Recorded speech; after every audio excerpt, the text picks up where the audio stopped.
अस्सलाम वालेकुम and hi all, welcome to Asli Creation. நம்ம சேனலை ஃபர்ஸ்ட் டைம் பார்க்குறீங்களா? மறக்காம சப்ஸ்கிரைப் பண்ணி வச்சுக்கோங்க. இன்னைக்கு என்ன வீடியோ பார்க்க போறோம்னு பார்த்தீங்கன்னா ரொம்பவே ஈஸியான டேஸ்டான ப்ரௌனி தான் செய்ய போகிறோம். ஓவனே இல்லாமல் குக்கரில் எப்படி செய்கிறதுன்னு பார்க்கலாம். வாங்க வீடியோக்குள்ளே போகலாம். 1 கப் ஒயிட் சுகர் எடுத்திருக்கேன். சேம் கப்பில் பார்த்தீங்கன்னா ப்ரௌன் சுகர் 1/2 கப் எடுத்திருக்கேன், அதாவது நாட்டு சர்க்கரை. நெக்ஸ்ட்டு வந்து சாக்லேட் மெல்ட் பண்ணுறதுக்கு டபுள் பாயிலிங் மெத்தடில் நான் பண்ண போகிறேன். தண்ணி அது சூடு பண்ணிவிட்டு அதுக்கு மேலே ஒரு பவுல் வச்சுட்டு ஆஃப் பட்டர் நான் சேர்த்துக்கிறேன். 100 கிராம் பட்டர் எடுத்திருக்கேன். நெக்ஸ்ட்டு பார்த்தீங்கன்னா dark chocolate and milk chocolate எடுத்திருக்கேன். உங்களுக்கு டார்க் சாக்லேட் மட்டும் போதுன்னா கூட எடுத்துக்கலாம். நெக்ஸ்ட்டு பார்த்தீங்கன்னா ஒரு பவுலில் ஒரு 3 முட்டை உடச்சி எடுத்து வச்சுக்கிறேன். நெக்ஸ்ட்டு பார்த்தீங்கன்னா white sugar and brown sugar எடுத்து வச்சோம் இல்லையா, அதை இப்போ ஆட் பண்ணிக்கலாம். நெக்ஸ்ட் பார்த்தீங்கன்னா பேக்கிங் சோடா வந்து கொஞ்சமாக எடுத்திருக்கேன், 1/4 டீஸ்பூன் போல். உப்பு லைட்டாக சேர்த்துக்கோங்க, ஒரு பிஞ்சு. நெக்ஸ்ட்டு பார்த்தீங்கன்னா ஒரு மூடி அளவு வெண்ணிலா எசன்ஸ் சேர்த்துருக்கேன்.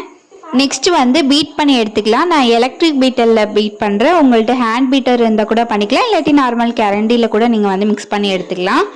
திக்காக வர வரைக்கும் நல்லா மிக்ஸ் பண்ணி எடுத்துக்கிட்டு இப்போ வந்து நம்ம சாக்லேட் மெல்ட் பண்ணி வச்சோம் இல்லையா, பட்டர் அண்ட் சாக்லேட், அதை சேர்த்து திருப்பி பீட் பண்ணிக்கலாம்.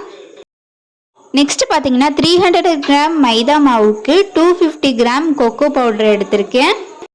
ரெண்டையும் நல்லா மிக்ஸ் பண்ணி எடுத்துக்கோங்க. நெக்ஸ்ட் பார்த்தீங்கன்னா நம்ம வந்து அந்த முட்டை சாக்லேட் எல்லாம் பீட் பண்ணி வச்சோம் இல்லையா, அதிலே வந்து இந்த மாவை வந்து சலிச்சு எடுத்துக்கோங்க.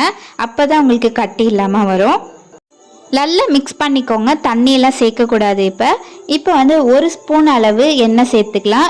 குக்கிங் ஆயில் எதாக இருந்தாலும் நீங்கள் சேர்த்துக்கோங்க. நல்லா மிக்ஸ் பண்ணிவிட்டு இப்போ 1 ஸ்பூன் அளவு பால் சேர்த்துக்கிறேன்.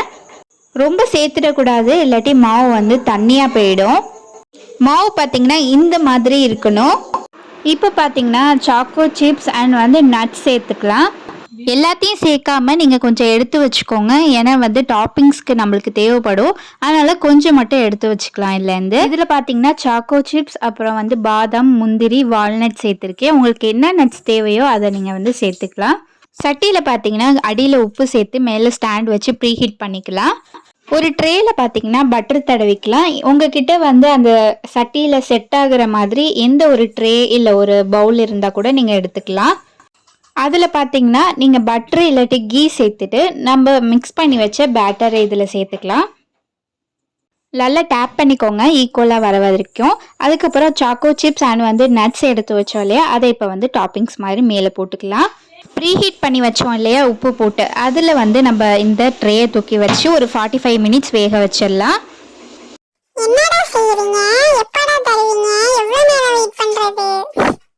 45 மினிட்ஸ்க்கு அப்புறம் அதை எடுத்து ஆற வச்சதுக்கு அப்புறம் சைட்ஸை வந்து நீங்கள் கத்தியால் கட் பண்ணி அதுக்கப்புறம் வந்து வேறு ஒரு பிளேட்டில் வந்து ட்ரான்ஸ்ஃபர் பண்ணிவிட்டு கட் பண்ணலாம்.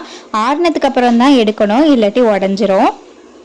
அவ்வளோதான், நம்மளோட டேஸ்டான ப்ரௌனி ரெடி ஆகிடுச்சு. ரொம்ப சாஃப்டாகவும் இருந்துச்சு. இதோட டேஸ்ட் வேறு லெவலில் இருந்துச்சு. ட்ரை பண்ணி பாருங்கள். இந்த வீடியோ உங்களுக்கு பிடிச்சிருந்தால் லைக் பண்ணிவிட்டு மறக்காமல் சப்ஸ்கிரைப் பண்ணி வச்சுக்கோங்க. நெக்ஸ்ட் வீடியோவில் மீட் பண்ணலாம். பாய்.